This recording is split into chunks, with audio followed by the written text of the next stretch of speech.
What's going on, everyone? Back with another video, as you can see. So I thought I'd discuss my performance thoughts on that of the LeBron Soldier 11. And I'm trying on a slightly different format here. Kind of rather than me sitting there and holding the shoe and whatnot, I thought I would try it, me narrating over footage of me actually playing in the shoe. Now I know I somewhat tried this with the Hyperdunk 2016 video, but I decided to revisit it. Maybe I've gotten a little bit better and just see how it goes. But at any rate, so the first thing, like when I took these out of the box and put them on. Now, as you can see here, I've got on the quote-unquote silver bullet colorway.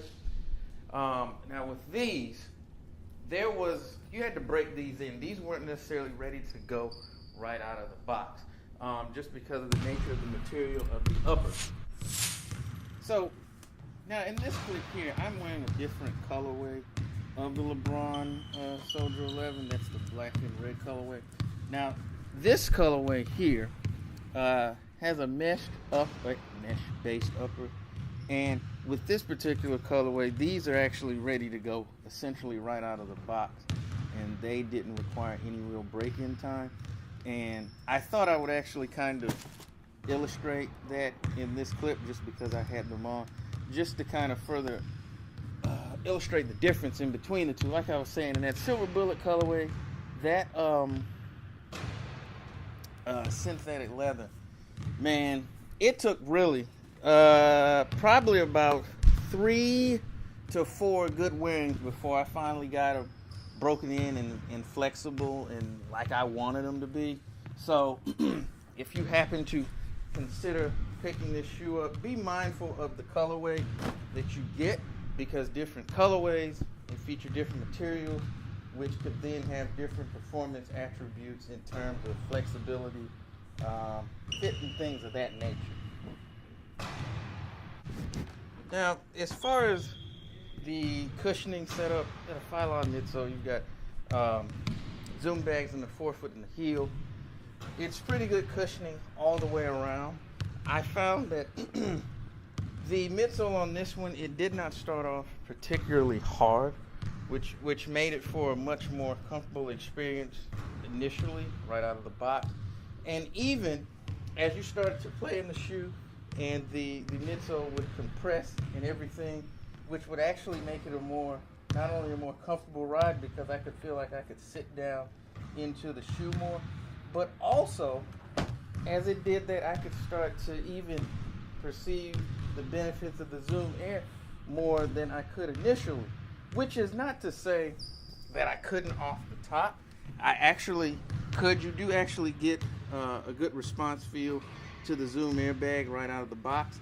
It was just that once that started to happen, that midsole started to wear down a bit, it became even more perceptible, which actually lended to it being a far more comfortable ride.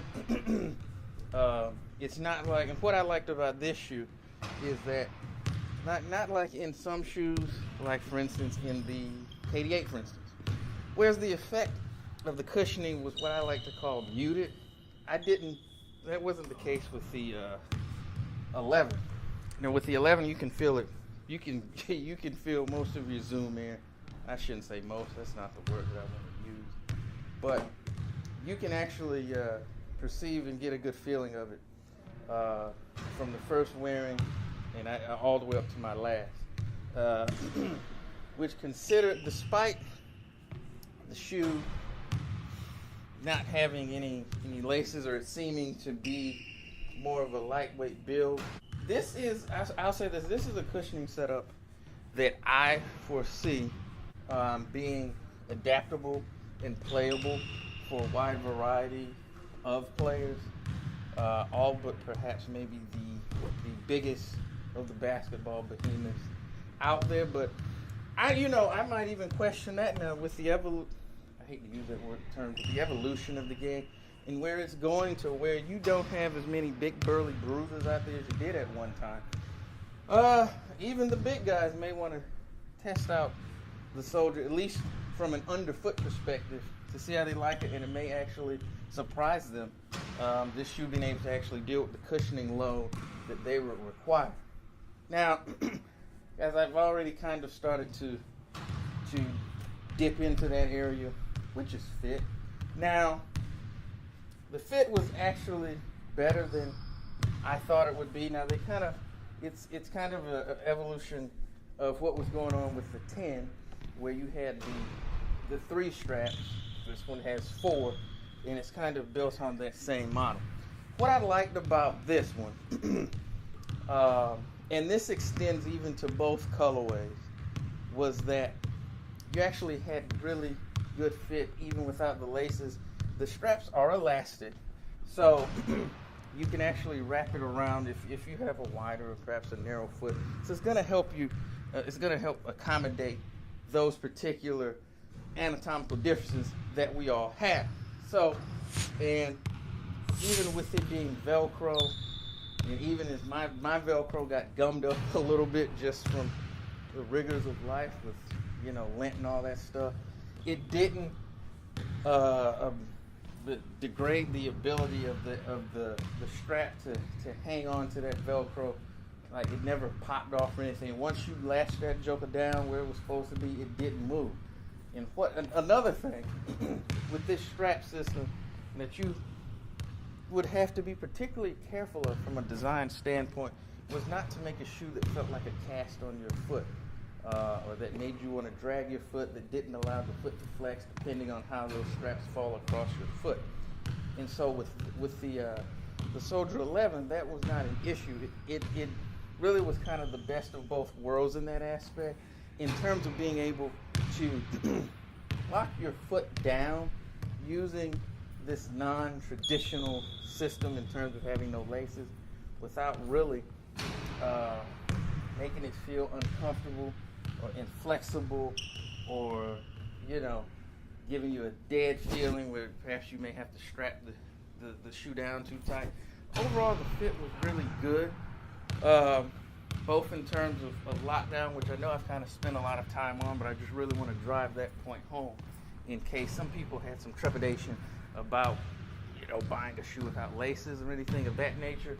But also, the fit was good both on the front to back plane, in terms of no internal movement in that way, or up and down at the heel. So it's got the Soldier 11 does have an external heel counter, heel lockdown. My heel didn't move. That's the long and the short of it. It did a great job of keeping that heel locked down, and I never really had to worry about that as an issue, fit-wise, stability-wise, or anything of that nature. So it's definitely the LeBron 11. It's a shoe that, from an upper standpoint, it's going to stick with you as far as where you need to go on the basketball court, which is a great thing. Now, trying to wrap up with the traction here, and it's got really, I wasn't really sure what to think about the traction initially for a couple reasons. Because one, it's one of those shoes where on the outsole it's not a traditional herringbone pattern or anything like that, but it is it does have a texture type pattern. Not only that, but you can actually see the debossing or the imprint of the heel bags on the outsole. So it actually slightly bows out a little bit. It's similar to how it is on the PG1, but unlike that shoe, it didn't give me that. It doesn't give you like that feeling like you're walking on bumps or something. If you thought that would be a detraction from the traction, it was not. It actually was rather unnoticeable, and I was actually surprised with both the colorways that I tested. The traction was very good on both of them. Whether you went, both of the ones that I had were solid rubber, but even with that, and this court that I'm on, even in both of these recorded sessions, is not the best. But the traction was actually very, very, very good, surprisingly, and it held up throughout my testing of the shoe. There was no degradation. What I liked that, excuse me, is that the shoe did a good job of sticking to the floor without allowing things to stick to it. So I didn't have to do an excessive wiping of my outsole. And I don't think, if you've noticed, I think I've adjusted my leg equipment more than I have stopped to wipe the shoe off.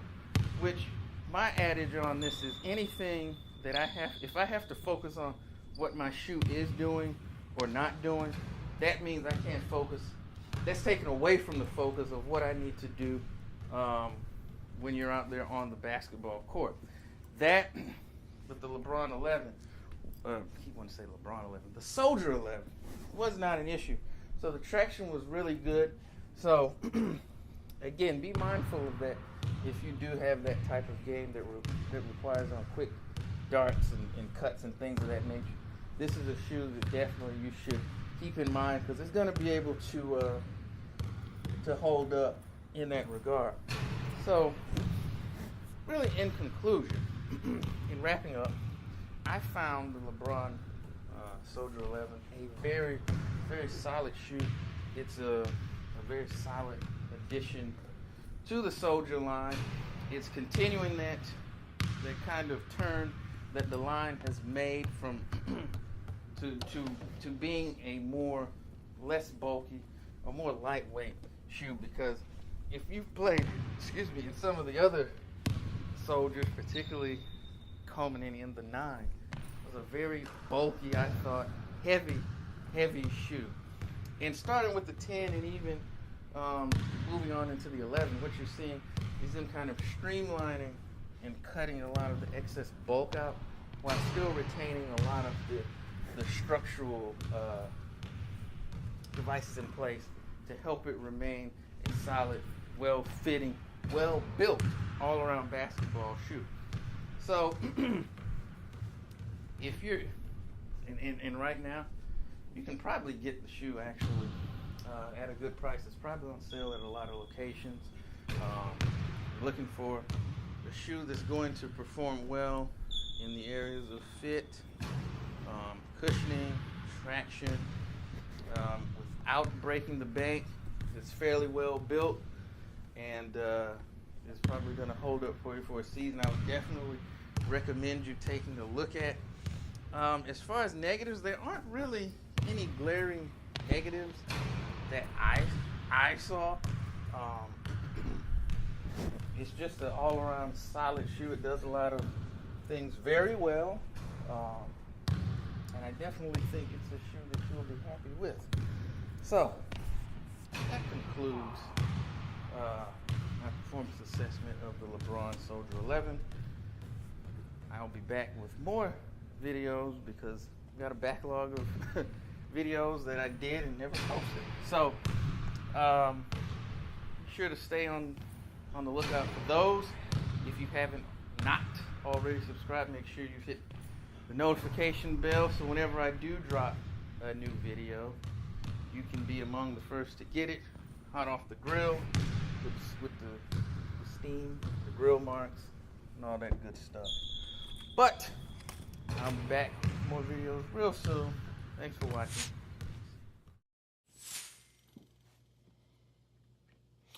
What's up, everybody?